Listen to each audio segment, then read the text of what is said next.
Big TV భక్తి సమాచారం WhatsApp ఛానల్లో జాయిన్ అవ్వండి. అన్ని విశేషాలు ఎప్పటికప్పుడు తెలుసుకోండి. బిగ్ టీవీ వీక్షకులందరికీ కూడా నమస్కారం. కుంభమేళ, అసలు కుంభమేళ అంటే ఏంటి? ఈ కుంభమేళ ఎందుకు వస్తుంది? ఈ కుంభమేళ గల అంత విశేషప్రదమైనటువంటి విశేషం ఏమిటి? అలాగే ఈసారి కుంభమేళాలో ఏం జరగబోతున్నది, ఏ విధమైనటువంటి గొప్ప విశేషాలు ఉన్నాయి అనే విశేషాల సమూహాన్ని మనం తెలుసుకునే ప్రయత్నం చేద్దాం. కుంభము అంటే కలశము అని అర్థము, శిఖరము అని అర్థము, కుండ అని కూడా అర్థము. అందుకని దీన్ని కుంభమేళ అని అంటారనమాట. ఇది 12 సంవత్సరాలకు ఒకసారి వస్తూ ఉంటుంది. చాలామంది ఏమంటే పుష్కరాలు కూడా 12 సంవత్సరాలకు వస్తాయి కదా గురువుగారు, మరి కుంభమేళాకి పుష్కరాలకి ఏమైనా సంబంధం ఉన్నదా, పుష్కరము అది ఒకటేనా అని చాలామందికి కొద్దిపాటి సందేహాలు ఉంటాయి. పుష్కరము అనేటువంటిది ఒక్కొక్క నదికి వచ్చేటువంటి జన్మదినోత్సవం కింద మనం చెప్పుకోవాలి, అంటే పుట్టినరోజు పండుగ లాంటిది. కానీ కుంభమేళ అన్ని నదులకి రాదు, అన్ని ప్రదేశాల్లోనూ రాదు. ఈ కుంభమేళ 4 ప్రాంతాల్లో మాత్రమే వస్తూ ఉంటుంది. దానికి జ్యోతిష్య శాస్త్రం ప్రకారంగా ఇన్ని సంవత్సరాలకు ఒకసారిని ప్రక్రియ ఉంటుంది. అలా వచ్చేది 4 చోట్ల మాత్రమే. కానీ పుష్కరాలు అలా కాదు. భారతదేశంలో ఉన్న పుణ్యప్రదమైనటువంటి నదులకి ఒక్కొక్క రాశిలోకి గురుడు సంచారాన్ని బట్టి, ఆ సంచార గురుగ్రహాన్ని బట్టి ఆ సంవత్సరం ఆ నదికి పుష్కరం కింద చెప్పారు. అయితే పుష్కరాలు కూడా చాలా గొప్పవి. దయచేసి భారతీయులందరూ కూడా, అలాగే ఇతర దేశంలో ఉండేటువంటి మన భారతీయులే కాదు ఇతర దేశస్తులందరూ కూడా ఇలాంటి పుష్కరాలప్పుడు కానీ కుంభమేళ అప్పుడు కానీ ఎవరైతే వచ్చి స్నానం చేస్తారో వారు చాలా చాలా అదృష్టవంతులు. అది వర్ణనాతీతం దాని అదృష్టాన్ని, అంతకంటే మనం చెప్పలేము. అయితే ఈ మధ్యకాలంలో నేను కొన్ని చిన్న చిన్న వీడియోస్ చూడటం జరిగింది. కుంభమేళాకి వెళ్ళవద్దు, లేకపోతే కుంభమేళ ముందర ఏవో వైరస్ల ప్రభావము ఇలాగా అలాగా అని ప్రచారం చేస్తున్నారు. ఇది మన భారతీయ సంస్కృతిని నష్టపెట్టాలని కొంతమంది చేసేటువంటి ప్రయోగాలు. రెండోది, మన భారతీయ ఆచారాల వెనక చాలా గొప్ప ఉద్దేశం ఉన్నది. కావున దయచేసి ఇలాంటివి చూసి మీరు తెచ్చుకునేటువంటి అదృష్టాన్ని తెచ్చుకోకుండా మీరు ఇంట్లోనే ఉండిపోవటం మూలకంగా మీరు తర్వాత ఎవరికో ఏదో పుణ్యం వచ్చింది, ఆనందం జరిగింది అనేటువంటి విషయం తెలుసుకుని అయ్యో మేము ఇలా వెళ్ళలేకపోయామే అనే బాధ మాత్రం మీరు అనుభవించవద్దనే విషయంగా నేను ఇక్కడ మీ అందరికీ కూడా సూచన చేస్తున్నాను. మనం ఎక్కడికి వెళ్ళినా, ఎలా వెళ్ళినా మన శరీరానికి సంబంధించిన ఆరోగ్య జాగ్రత్తలు మనం తీసుకోవాలి. భారతదేశ ప్రభుత్వం వారు కానీ, కుంభమేళా జరిగేటువంటి ఉత్తరప్రదేశ్ ప్రభుత్వం వారు కానీ అన్ని జాగ్రత్తలు తీసుకున్నప్పటికీ కూడా వ్యక్తిగతంగా ప్రతి మనిషి యొక్క బాధ్యత తమ యొక్క ఆరోగ్యాన్ని తాము కాపాడుకుని జాగ్రత్తగా వెళ్ళి రావటం అనేటువంటిది అది ప్రతి ఒక్కరి యొక్క బాధ్యత, ప్రభుత్వాలదే కాదు, ప్రతి ఒక్కరి యొక్క బాధ్యతగా మనం భావన చెయ్యాలి. అయితే పుష్కరము కుంభమేళము విశేషం ఏమిటి అనేటువంటి విషయాన్ని నేను తెలియజేస్తున్నాను. కుంభమేళ అనేటువంటిది 4 ప్రదేశాల్లోనే జరుగుతుంది. ఒకటి ఉజ్జయిని, ఒకటి ప్రయాగరాజ్, ఒకటి నాసిక్, ఒకటి హరిద్వార్. ఈ 4 చోట్ల మాత్రమే కుంభమేళ జరుగుతుంది. మళ్ళీ చెప్తున్నాను మీ అందరి కోసం, ఉజ్జయిని మహాకాళేశ్వర్, అలాగే ప్రయాగరాజ అంటే అక్కడ మాధవేశ్వరి అనే శక్తిపీఠం ఉన్నది, అక్కడ కుంభమేళ జరుగుతుంది. ఈ 4 ప్రదేశాల్లో మాత్రమే కుంభమేళ వస్తుంది భారతదేశంలో. అందుకని కుంభమేళ చాలా విశేషప్రదమైనటువంటిది. ఈసారి వచ్చే కుంభమేళ మహోత్కృష్టమైనటువంటిది, మహోన్నతమైనటువంటిది. ఇది మహాకుంభగా ప్రకటించడం జరిగింది. 144 సంవత్సరాల తర్వాత వచ్చేటువంటి కుంభమేళ. దీన్ని ఎలా లెక్కలు కడతారు? దీని లెక్కలంతా కూడా చాలామంది మానవులకి జ్యోతిష్య శాస్త్రానికి సంబంధించిన లెక్కలు కానీ, కాలగణనము చేసేటువంటి లెక్కలు కానీ తెలియవు. చాలామందికి తెలియవు, నిజంగా చెప్పాలంటే చాలామందికి తెలియవు. శాస్త్రవేత్తలు మాత్రం తెలుసు వారికి. అందుకనే శాస్త్రవేత్తలు ఎప్పుడు కూడా విమర్శించరు. శాస్త్రవేత్తలు అంటే శాస్త్రం తెలిసినటువంటి వారు. శాస్త్రం తెలియని వాళ్ళు ప్రతిరోజు దీన్ని ఒక పనిగా పెట్టుకుని విమర్శనాస్త్రాలు వేస్తూ ఉంటారు. శాస్త్రం తెలిసినటువంటి అంటే ఏంటంటే మనకి దేవుడికి కాలాన్ని ఎలా లెక్క కట్టాలి అంటే మనకి 365 రోజులు అంటే ఒక సంవత్సరం. మనకి 365 రోజులు 12 నెలలు జరుగుతాయి. 12 నెలల్లో 2 పక్షాలు ఉంటాయి. 31 రోజులు ఒకసారి ఉంటుంది, 30 రోజులతో పాటు ఉండి మొత్తము 365 రోజులు కలిపి మనకి ఒక సంవత్సరం కింద పరిగణిస్తాము. ఈ 365 రోజుల్లో 6 ఋతువులు వస్తూ ఉంటాయి. అనేకమైనటువంటి 12 మాసాలు, 2 పక్షాలు, అనేక రకాలుగా 7 వారాలు ఇవన్నీ సంభవిస్తూ దీన్ని లెక్క చేసుకుంటేనే మనకి ఒక్కొక్క రోజు కలిపి 365 కలిపితే ఒక సంవత్సరం అయింది. భగవంతుడికి అప్పుడు ఒక్కరోజు. చూడండి, మనకి ఆయనకి వ్యత్యాసం. మనం ఇక్కడున్నాము, భగవంతుడు ఇక్కడున్నాడు. ఇక్కడికి టైం జోను మనం నిదానంగా ప్రయాణం చేస్తూ ఉంటామండి. మీకు అందుకనే ర్యాకెట్స్ ప్రయోగం చేసేటువంటి కేంద్రాల వారు మన దగ్గర కూడా అంతరిక్ష పరిశోధనాలయం మనకి అనేకమైనటువంటి రాకెట్స్ని ప్రయోగిస్తూ ఉంటారు. వారికి తెలుస్తాయి మేము చెప్పే లెక్కలన్నీ కూడా. ఎంత దూరం పెడితే చంద్రుడికి ఎన్ని గంటలు అవుతుంది, ఎన్ని రోజులు అవుతుంది, ఇంత దూరము మనకి ఇక్కడ అప్పుడు ఎన్ని రోజులు అయిపోతూ ఉంటాయి అనేవన్నీ వారికి తెలుసు. కాబట్టి భగవంతుడికి మనకి 365 రోజులు కలిపితే మనకి దేవుడికి ఒక్కరోజు. ఇలాంటివి ఇన్ని సంవత్సరాలు కలిస్తే ఒక కుంభము. అలాగా ఈ 4 చోట్ల జరుగుతూ అర్ధకుంభము, పూర్తి కుంభం అంటే ఏంటి? 6 నెలలకు ఒకసారి జరిగే కుంభమేళ, సంవత్సరానికి జరిగే కుంభమేళ, ఇలాగా భగవంతుడికి సంబంధించిన లెక్కలు నేను చెప్పేవాడిని. ఆ సమయంలో ఏ నక్షత్రము ఏ రాశిలోకి రావాలి, గురువు, రవి, చంద్రుడు, శని వీటి యొక్క గ్రహాల యొక్క సమీక్షను బట్టి ఆ ప్రదేశంలో నేను చెప్పాను కదా 4 ప్రదేశాలు, ఉజ్జయిని, హరిద్వార్, ప్రయాగరాజ, నాసిక్, ఈ ప్రాంతాల్లో ఈ గ్రహాల సమూహాన్ని బట్టి అక్కడ ఆ ప్రాంతానికి కుంభమేళ అని చెప్తారనమాట. ఈసారి మనకి ప్రయాగరాజ్లో, ఉత్తరప్రదేశ్లో ఉండేటువంటి ప్రయాగరాజ్ అంటాము, త్రివేణి సంగమము. చాలా అంటే చాలా విశేషప్రదమైనటువంటిదండి. ఎంత అదృష్టం అంటే ఈ సంవత్సరం మనందరికీ కూడా ఎవరైతే ఈ కుంభంలో స్నానం చేస్తారో వాళ్ళందరూ కూడా ఈ సమయాన్ని ఎవరైతే సద్వినియోగం చేసుకుంటారో చాలా చాలా అదృష్టవంతులు. ఎందుకంటే ఈసారి 5 రాజస్నానాలు వచ్చినాయి. అంటే 5 రాజస్నానాలు ఏంటండి? ఈ రాజస్నానాలు అంటే ఏంటంటే చాలా విశేషమైనటువంటి గొప్ప గొప్ప తపశ్చక్రవర్తులు, గొప్ప గొప్ప సాధువులు, నాగభైరవులు, అఖాడాల నుంచి వచ్చేటువంటి నాగ సాధువులు 200 సంవత్సరాలు, 500 సంవత్సరాలు, 1000 సంవత్సరాలు జీవించేటువంటి ఋషుల పరంపర కలిగినటువంటి, గురు పరంపర కలిగినటువంటి వ్యక్తులందరూ వచ్చి స్నానం చేసేటువంటి రోజులు 5 ఉన్నాయి. ఎంత అదృష్టం చూడండి. మనందరికీ ఎంత గొప్ప. బిగ్ టీవీ ద్వారా నేను మీ అందరికీ ఈ సమాచారాన్ని అందిస్తున్నాను. మీరు ఎక్కడా కూడా ఈ సమాచారాన్ని మీరు తెలుసుకోలేరు. మన ఛానల్ ద్వారానే ఇది తెలుసుకునేటువంటి గొప్ప అవకాశం మనకి. కాబట్టి ఇక్కడ మీరు బాగా ఆలోచన చెయ్యాలి. 5 స్థానాలు పౌర్ణమి దగ్గర నుంచి, పౌష్య పౌర్ణమి అంటే జనవరిలో వచ్చేటువంటి పున్నమి దగ్గర నుంచి మహాశివరాత్రి చివరి రాజస్థానము. మొట్టమొదటిది పౌర్ణమి రోజున వస్తుంది, చివరిది మహాశివరాత్రి రోజున వస్తుంది. మధ్యలో 3 స్నానాలు ఉన్నాయి.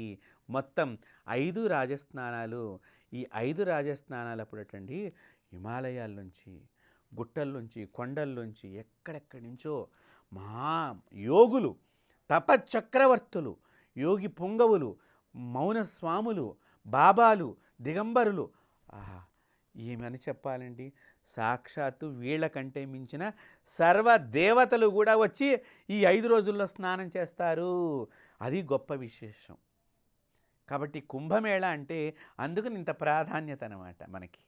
ఎవరైతే కనుక మొట్టమొదటి రోజున అక్కడ ప్రభుత్వం వారు పండితులందరూ కలిసి పుణ్యస్నానం ఎప్పుడు ప్రారంభించాలని దానికి ముహూర్తం నిర్ణయించుంటారు. ఆ సమయంలో ఆ నదీమాతకు పూజ చేసిన తర్వాత అప్పుడు వారు మొట్టమొదటిగా భగవంతుడి విగ్రహాన్ని ఆ నీళ్ళల్లో అంటే స్నానానికి ఇలా ముంచినట్లుగా చేసి మళ్ళీ పైకి స్నానం అంటే దేవుడు స్నానం చేసిన తర్వాత పెద్ద పెద్ద వాళ్ళందరూ యోగులందరూ వెళ్ళి స్నానం చేసిన తర్వాత అప్పుడు భక్తులు లాంటి మనలాంటి వాళ్ళమందరం కూడా వెళ్ళి స్నానం చేయాలన్నమాట. ఇది పద్ధతి. అయితే ఇక్కడ ఈ 5 స్థానాల్లో ఈ గొప్ప రాజస్థానాలని చెప్పారు కదా, ఈ 5 రోజులే చెయ్యాలంటే లేదండి. మొత్తం ఈ కుంభమేళ ఈసారి 45 రోజుల పాటు జరుగుతున్నది. 45 రోజులు మహాత్ములు వస్తూనే ఉంటారు. ఒక బాబావారు ఒక చెయ్యెత్తి ఇలా నిలబడ్డారటండి. చెయ్యి ఇట్లాగే నిల్చున్నారు. ఆయన వయసు ఎంతో తెలియదు. ఇలా చెయ్యి దించకుండా ఆయన కొన్ని సంవత్సరాల నుంచి చెయ్యిని ఇలా దించలేదు, ఇలాగే ఉంచుకున్నారు. అలాంటి ఒక బాబా వారు వస్తున్నారు అక్కడ స్నానం చేయటానికి. ఒక స్వామీజీ ఉన్నారు, ఆయన స్నానం మానేసి కొన్ని సంవత్సరాలు అయిపోయింది, ఆయన ఇప్పుడు స్నానం చేయడానికి దానిలోకి వస్తున్నారు. ఇలా అంటే ఎందుకంటే వాళ్ళు కొన్ని నియమాలు పెట్టుకుంటారు. దేశ రక్షణ, భారతదేశాన్ని రక్షించుకునేటువంటి నియమం పెట్టుకుని సాధన చేస్తూ ఉంటారు. హిమాలయాల్లో దాక్కుని ఉంటారు, మానసరోవరంలో కూర్చుని ఉంటారు, మన కంటికి కనిపించరు. బాగా గుర్తుపెట్టుకోండి. గబుక్కని మీరు స్నానం చేసేటప్పుడు మీ పక్కనే పెద్ద పెద్ద యోగులు ఉంటారు. వారి ఆశీర్వచనం తీసుకోవటం మూలకంగా మనం ఏదైనా చేసినా తెలిసి తెలియని పాపకర్మ, గత జన్మ పాపకర్మ వెంటాడుతూ ఉంటే అలాంటి వారు చూపు మన మీద పడిందంటే చాలండి, మన పాపం అంతా నశించిపోతుంది. ఇది మన బిగ్ టీవీ ప్రేక్షకులకి చాలా విశేషమైనటువంటి సమాచారం అందిస్తున్నాం మనం. కాబట్టి ఇక్కడ ఈ కుంభమేళాకి ఎలా వెళ్ళాలి అంటే, మీరు రేపు కుంభమేళాకి వెడదామనుకున్నప్పుడు మీ ప్రయాణం రేపు సాయంత్రమో రేపు ఉదయమో మధ్యాహ్నమో అనుకున్నప్పుడు మీరు శుభ్రంగా ఆ రోజు తలస్నానం చేసి బయలుదేరాలి. బాగా గుర్తుపెట్టుకోండి. ఇంటి దగ్గరే తలస్నానం చేసి బయలుదేరి శుచులై శుభ్రమైన వస్త్రధారణ చేసి మీరు ఇక్కడి నుంచి కాశీకి వెడుతున్నారా, ఇక్కడి నుంచి అయోధ్యకి వెడుతున్నారా, ఇక్కడి నుంచి మొట్టమొదటి మీరు ఎక్కడైతే దిగుతున్నారో ఆ దిగిన చోట నుంచి మళ్ళీ మీరు పుణ్యస్నానం చేయటానికి నదీ ప్రాంతానికి వెడతారు. ఆ వెళ్ళినప్పుడు నదిలో స్నానం చేసే వాళ్ళందరూ కూడా బాగా చెప్తున్నానండి, ఇది పుష్కరాలప్పుడు కానీ మామూలప్పుడు కానీ కుంభమేళా అప్పుడు కానీ ఎవరైతే నదిలో స్నానం చేసేటప్పుడు తలకి షాంపూలు పెట్టుకుంటారో, ఒంటికి సబ్బు రాసుకుంటారో వాళ్ళందరికీ పాపం చుట్టుకుంటుంది. బాగా గుర్తుపెట్టుకోండి. రసాయన పదార్థాలతో పుణ్య నదుల దగ్గర స్నానం చెయ్యరాదు. ఒంటికి పసుపు రాసుకుని ఆడవాళ్ళు స్నానం చేయవచ్చు. అలాగే మీరింటి దగ్గర నుంచి సున్నిపిండి పట్టుకెళ్ళండి, సున్నిపిండితో స్నానం చేయవచ్చు. లేదు ఇవి రెండు మర్చిపోయామనుకున్నారు, చక్కగా నదిలో మట్టి తీసుకుని ఒళ్ళంతా పూసుకుని స్నానం చేయండి. దాన్నే మృత్తికా స్నానం అంటారు. కాబట్టి ఈ మృత్తికా స్నానం చేయటం మూలకంగా మనకి, అందుకనే మీకు తెలుసో తెలియదో ప్రకృతి వైద్యశాలను నడిపేటువంటి వారు కూడా కొన్ని రోగాలను తగ్గించడానికి ఒళ్ళంతా ఎర్రని మట్టిని పూసి ఎండలో నుంచోబెడతారు. మట్టికి కూడా రోగం తగ్గించే లక్షణం ఉన్నది. మీకు ఇది ఎట్లా అండి అని మీరు అనుకోవచ్చు. మీకు చిన్న ఉదాహరణ చెప్తున్నాను. చిన్నప్పుడు పల్లెటూళ్ళల్లో ఆడవాళ్ళకి కానీ మగవాళ్ళకి కానీ యుక్త వయసు వచ్చినప్పుడు మొటిమలు వచ్చేవండి. ఈ మొటిమలు వచ్చినప్పుడు మంచి మట్టి దగ్గరికి వెళ్ళి ఉప్పురాయి వేసి దాన్ని నేలగంధం అనేవాళ్ళు. ఇట్లా మట్టిలో అరగదీసి ఆ ఉప్పు కల్లుని ఆ మెత్తని మట్టి తీసుకొచ్చి ఈ మొటిమ దగ్గర కనుక పెట్టినట్లయితే ఈ మొటిమ పోయేది. కాబట్టి కొన్ని రోగాలకి మట్టే మందు. అందుకనే భారతదేశంలో జనాలందరూ మట్టిలో ఆడుతూ ఉంటారు, మట్టిలో తిరుగుతూ ఉంటారు, మట్టిని ఒంటి మీద పోసుకుంటారు చిన్నపిల్లలు. ఒక్కొక్కసారి ఆ చేతులతోనే భోజనం చేస్తూ ఉంటారు. అందుకనే భారతదేశంలో ఎలాంటి వైరస్ వ్యాధులు పుట్టలేదు. ఇతర దేశాల నుంచే వైరస్ వ్యాధులు వచ్చినాయి, భారతదేశంలో రాలేదు. భారతదేశము వేదభూమి, కర్మభూమి, పుణ్యభూమి. ఈ ప్రపంచంలో ఇలాంటి దేశం మరెక్కడా కూడా లేనే లేదు. కాబట్టి ఓ నా హిందూ బంధువులారా, నా సోదరులారా, మీరు గుర్తుపెట్టుకోండి, దేశాన్ని మనం రక్షించుకోవాలి, దేశాన్ని గౌరవించుకోవాలి, దేశాన్ని పూజించుకోవాలి. కాబట్టి అలాంటి మృత్తికా స్నానం, అలాంటి మట్టిని రాసుకుని మనం స్నానం చేయాలి తప్ప కెమికల్ పదార్థాలని దయచేసి వాడరాదు. ఇది మన ఛానల్ ద్వారా మేము ప్రచారం చేయదలుచుకున్నాం. కాబట్టి మరొకసారి చెప్తున్నాను, కెమికల్ వస్తువుల్ని నదీ స్నానాలలో వాడరాదు. కుంభమేళా కానీ, పుష్కరాలప్పుడు కానీ, మామూలప్పుడు కానీ, సబ్బుల్ని కానీ, షాంపూలు కానీ, దయచేసి మరే ఇతరత్ర కెమికల్కి సంబంధించినటువంటి పదార్థాలు ఏవి కూడా నదీ స్నానాల దగ్గర వాడరాదు. పసుపు రాసుకుని కానీ, సున్నిపిండి అంటే ఏంటండి, మనకి చక్కని పచ్చిశనగపప్పు, మినుములు, అలాగే బావంసాలు, ఖర్జూరాలు, ఇలాచి, లవంగాలు ఇత్యాది పరిమళ ద్రవ్యాలతో తయారు చేసినటువంటి పౌడర్ని సున్నిపిండి అంటారు. ఆ సున్నిపిండిని రాసుకోవటం మూలకంగా చర్మము మృదుత్వం వస్తుంది. చర్మం మీద ఉండేటువంటి చర్మ వ్యాధులు తొలగిపోతాయి. చర్మానికి చెమట వాసన తొలగిపోతుంది.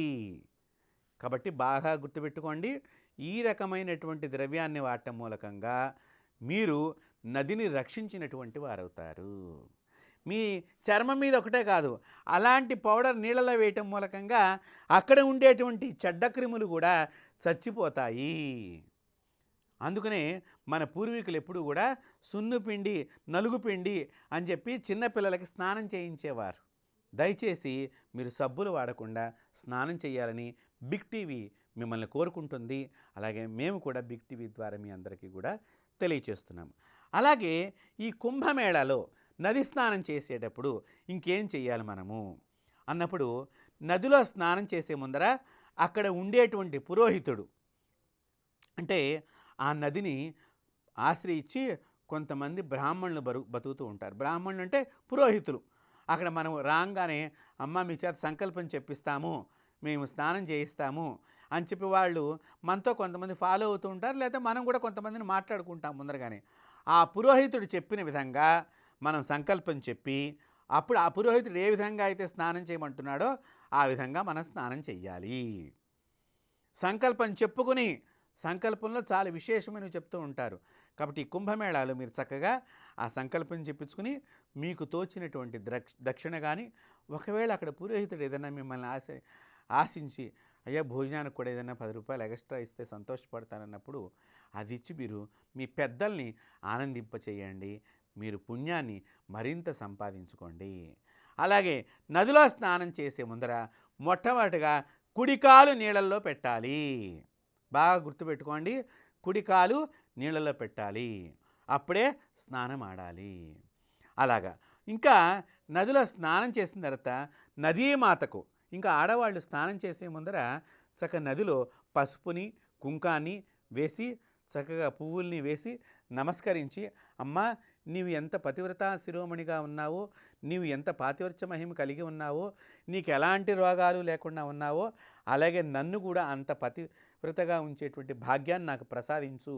నా భర్త నాకంటే దీర్ఘాయుష్మంతుడిగా ఉండి నేను పుణ్యస్త్రీగా జీవించే అవకాశాన్ని నాకు ప్రసాదించని స్త్రీలు మనసులో నేను చెప్పినటువంటి పదాలని మీరు కూడా ఉచ్చరించుకుని ఆ నదీమాతకు దండం పెట్టుకున్నట్లయితే మీకు మీ మాంగళ్యానికి ఏదన్నా దృష్టి దోషాలు కానీ, ఎవరైనా మిమ్మల్ని చూసి బాధపడ్డా ఏడ్చిన మీ కుటుంబాన్ని కానీ మీ వారిని కానీ చూసిన అలాంటి దోషాలన్నీ తొలగిపోతాయి. మీ ద్వారా మీ భర్త ఎక్కువ ఆయుష్మంతుడుగా, ఆరోగ్యవంతుడుగా, శుభప్రదమైనటువంటి జీవితాన్ని పొందుతాడు. తద్వారా మీరు దీర్ఘ సుమంగళిగా ఉంటారు. ఇది ఆడవాళ్ళు చేయవలసినటువంటి ముఖ్యమైన పని. తర్వాత మగవారు కానీ ఆడవాళ్ళు కానీ స్నానం చేసిన తర్వాత దీపారాధనని ఆ నది దగ్గర మనం చెయ్యాలి. కొంతమంది ఒడ్డున పెట్టి దీపాన్ని అమ్మవారి అంటే నదీ దేవతకు చూపిస్తూ ఉంటారు. అలాగే నదిలో కూడా వదులుతారు. ఏది చేసినా కూడా పుణ్యం లభిస్తుంది. అయితే ఇక్కడ బాగా గుర్తుపెట్టుకోండి, మీరు అరటి దొన్నెల్లో కానీ, అరటి మట్టలు కానీ, వాటితో తయారు లేకపోతే కొబ్బరి పెంకుల్లో కానీ దీపాన్ని వెలిగించి దయచేసి నీళ్ళల్లో వదలండి. ప్లాస్టిక్ దొన్నెలు కానీ, థర్మోకోల్తో తయారు చేసిన దొన్నెల్లో కానీ దీపాలను వదలవద్దు. మనం పాపం చేసిన వాళ్ళం అవుతాము. అరటి దొన్నెల్లో కానీ, అరటి మట్ట కానీ, లేకపోతే ప్రసాదం దొన్నెలని ఇస్తరాకు దొన్నెల్లాగా వస్తాయి, దానిలో అయినా సరే మీరు చక్కగా ప్లాస్టిక్ కాకుండా ఉండేటువంటివి ఏవైనా సరే, చెట్టుతో తయారు చేసినటువంటివైనా సరే, అలాగే కొబ్బరి పెంకుల్లో కానీ ఈ దీపాన్ని వెలిగించి నీళ్ళల్లో వదలండి. ఆ దీపాన్ని వెలిగించే ముందర ఆ దీపానికి పసుపు బొట్టు పెట్టాలి. చక్కగా వెలిగించి భక్త్యా దీపం ప్రయచ్చామి దేవాయ పరమాత్మనే త్రాహిమాన్ నరకా ఘోరాత్ దివ్యర్జ్యోతిర్నమోస్తుతే. అమ్మా నేను భక్తితో ఈ దీపాన్ని వెలిగిస్తున్నాను, నాకు నరక ప్రాప్తి లేకుండా చెయ్యి, నాకు రోగం లేకుండా చెయ్యి, అలాగే నాకు శుభప్రదమైన జీవితాన్ని ప్రసాదించు, మా ఇంట్లో ఎల్లప్పుడూ కూడా దీపం వెలుగుతూ ఉండేటట్టుగా చెయ్యి అని ఆ నదిని కోరుకుని మీరు నీళ్ళలో వేసి చక్కగా ఆ నదీమాతకి ఈ దీపాన్ని పంపించినట్టుగా సాగనంపినట్టుగా కొద్దిగా నీళ్ళని అలా అన్నట్లయితే ఆ దీపం నది మధ్యలోకి చేరుకుంటుంది. ఈ విధంగా అక్కడ దీపారాధన చెయ్యాలి. ఇంకా మూడవ విషయము అత్యంతమైనటువంటి శక్తివంతమైనటువంటి గొప్పదైనటువంటి దోషాలను పోగొట్టేటువంటి విషయం మూడవ విషయం ఏంటంటే దానం చెయ్యాలి. కుంభమేళాకి వెళ్ళినప్పుడు మీ పితృదేవతల్ని తలుచుకొని దానం ఆడవాళ్ళు స్వయం పాక దానం చేయవచ్చు. అంటే కొంతమంది మగవాళ్ళు రాలేని పక్షం ఉండవచ్చు, కొంతమందికి ఇంట్రెస్ట్ ఉండకపోవచ్చు. మీరు వెళ్ళండి, మీరు ఎడితే చాలులే అని మగవాళ్ళలో ఎక్కువగా ఈ అలక్ష్య భావన ఎక్కువ ఉంటుంది, లక్ష్యం చేయరు స్త్రీలు చెప్పిన విషయాన్ని. కాబట్టి దయచేసి మగవాళ్ళు ఈ సమయంలో మీ స్త్రీని ఆనందింపచేయటానికి, మీ ఇంటి ఇల్లాలని ఆనందింపచేయటానికి వారితో కూడా వెళ్ళండి. లేదు మగవాళ్ళు వెళ్ళినప్పుడైనా కూడా ఈ పని చెయ్యండి. కుంభమేళాకి వెళ్ళినటువంటి మగవాళ్ళు చక్కగా మీ అమ్మా నాన్నల్లో ఎవరైనా గతించి ఉన్నట్లయితే వారి గురించి అక్కడ పిండ ప్రదానం చేసే అవకాశం లభిస్తే పిండ ప్రదానం చెయ్యండి. లేదు అనుకున్నప్పుడు స్వయం పాక దానాన్ని చెయ్యండి. అది కూడా ఈ సామాన్లు ఎట్లా దొరుకుతాయి, ఏం దొరుకుతాయి మనకు తెలియదు కదా అనుకున్నప్పుడు మీరు ఇంటి దగ్గర నుంచి ఒక పంచ కండువా పట్టుకెళ్ళి మీ పూర్వీకులు గతించినటువంటి మీ అమ్మా నాన్నలు ఎవరైనా కనుక ఉన్నట్లయితే వాళ్ళ పేరున అయ్యా మా నాన్నగారు లేరు లేదా మా అమ్మగారు లేరు, వారు ఉత్తమ లోకానికి వెళ్ళాలని చెప్పి ఈ కుంభమేళా సమయంలో నేను ఈ వస్త్రాన్ని మీకు దానం చేస్తున్నానని చెప్పి కొంచెం పైకము కొంత రుసుము దాని మీద పెట్టి ఈ వస్త్రంతో పాటు వారికి దానం ఇచ్చి వారి కాళ్లకు నమస్కారం చేయండి. తద్వారా మీ పూర్వీకులందరూ కుంభమేళా సమయంలో నది దగ్గరే ఉంటారు, అప్పుడు మిమ్మల్ని ఆశీర్వచనం చేస్తారు. ఇంట్లో పిల్లలకి పితృదోషాలు లేకుండా చేసుకున్నటువంటి వాళ్ళు అవుతారు. అంత గొప్పది పుణ్యమైనటువంటిది ఈ కుంభమేళ. కాబట్టి ఈ విధంగా చేయండి. మగవారు రాని ఆడవాళ్ళు కూడా దానం చేయవచ్చు. కాబట్టి నేను చెప్పిన విధానంగా అయితే మీరు అత్తగారు మామగారు లేకపోతే వాళ్ళ పేరు వాళ్ళ గోత్రం చెప్పి ఇవ్వాలి మొట్టమొదట. అప్పుడు మా అమ్మగారు మా నాన్నగారు కూడా లేరు అనుకుంటే కనుక ఆడపిల్లలు మొట్టమొదట అత్తగారు మామగారికి ఇచ్చిన తర్వాత అప్పుడు అమ్మా నాన్నల గురించి ఇవ్వాలి. లేదండి మా అత్తగారు మా నాన్నగారు బాగానే ఉన్నారు, మామగారు బాగానే ఉన్నారు, బతికే ఉన్నారు, మా అమ్మగారు మా నాన్నగారు లేరు అన్నప్పుడు వాళ్ళ పేరు చెప్పి అప్పుడు చేయవచ్చు. కాబట్టి ఈ విధంగా మీరు కుంభమేళాకి వెళ్ళినప్పుడు దానం చెయ్యండి. ఇంకా విశేషంగా చెప్తున్నాను, మీరు వెళ్ళేటప్పుడు కొద్దిగా చిల్లర పైసలు కానీ చిల్లర నోట్లు దగ్గర పెట్టుకుని వెళ్ళండి. అక్కడ ముష్టివారు కానీ పేదవారు కానీ లేదా ఎవరైనా గురువులు కూడా వస్తూ ఉంటారు. మనకు తోచిన దక్షిణ ఇచ్చి నమస్కారం చేయండి. భగవంతుడు దైవం మానుష రూపేణ ఏ రూపకంగా వస్తాడో తెలియదండి, మన పాపం పట్టుకెళ్ళాలి అని చెప్పి అక్కడ కూర్చుని ఉన్నాడు. ఇప్పుడే భగవంతుడు వచ్చి ఏ వేషంలో ఉంటాడో తెలియదు, మాయానేత్రాలు, ఈ మాయానేత్రాలకు తెలియదు కాబట్టి ఏ రూపకంగా వస్తాడో తెలియదు అందుకని ఎవరైనా వచ్చినప్పుడు మీకు తోస్తే ₹1 సాయం చేయండి. అంతేగాని కాళ్ళు చేతులు బాగానే ఉన్నాయి కదా ఎందుకు అడుక్కు తింటున్నావు అని మాత్రం అనొద్దండి. అలా ఎందుకంటే సర్వదేవతలు ఎంత పవిత్ర శక్తి ఉంటుందో నేను చెప్పలేను. అంత పవిత్ర శక్తి ఉండే సమయంలో మనం కించెత్తు కూడా పాపం చేయొద్దు. అందుకని నేను మీకు ఈ విషయాన్ని తెలియచేస్తున్నాను. కాబట్టి ఈ విధంగా మీరు కుంభమేళాలో స్నానం చేసి దానాలు చేసుకుని మీరు శుభమైనటువంటి జీవితాన్ని పొందెదురుగాక. స్వస్తి. For more videos like this, subscribe Big TV channel.